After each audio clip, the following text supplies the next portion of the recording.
Thanks for watching this fourth video on the introduction to my book, CFO Dad. This will cover chapters 5, 6, 7, and 8.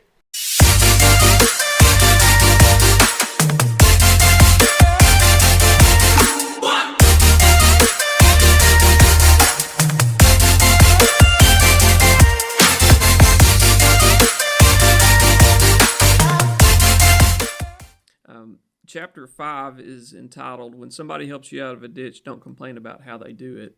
The subtitle is How to Take Advantage of Employer-Sponsored Plans. And so it's primarily a discussion about how you can take advantage of your 401k or your Simple or your SEP IRA if you have one of those type plans in your business at your main place of work. Through this chapter, I talk about whether to do Roth contributions or regular contributions to your 401k if the Roth option is available. And another important point that I make is on the investment options, what to do. If you don't have advice, one of the better options a lot of times is just to use a target retirement date fund, but hopefully you have access to good, solid investment advice. And so that's the fifth chapter. The sixth chapter is about how to plan for retirement if you're self-employed. So for people that don't have a company that they work for, but they're self-employed. And so the name of the chapter is Running Nekked, Strategies for the Self-Employed or Small Business Owner. And so in this, I talk about what your options are if you want to set up a solo 401k, a Simple IRA, a SEP IRA, things like that. A lot of different options for what you can do if you're self-employed. And then I have a discussion about factors to consider when you're considering incorporating Subchapter S, LLC, stuff like that. It's very brief. I'm not an attorney, but you can get help from an attorney to help you make those decisions. But I give you some things to think about, at least when you're considering whether or not to incorporate. Another thing I talk about is the qualified business income deduction.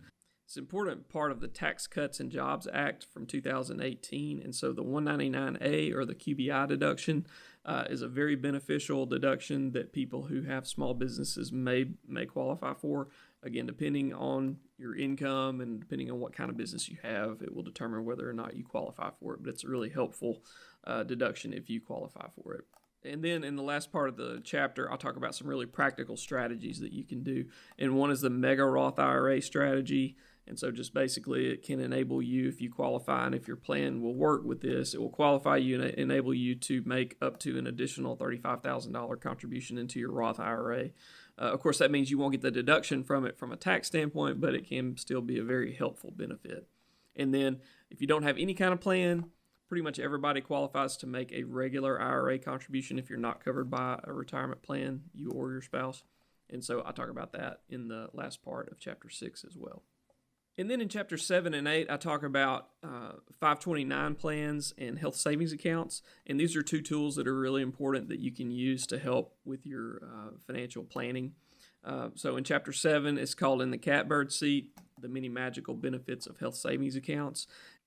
In this chapter, I talk about the origin of the HSA when it came back in 2003. I talk about the requirements for you to apply and qualify for an HSA, and then the current contribution limits that are available for that account. And then I talk about some strategies, and there are a couple strategies you can use on an HSA. You can either just put the money in the account, then turn around and spend the money on your health-related expenses, or kind of a more advanced strategy for people who have higher incomes and can afford it.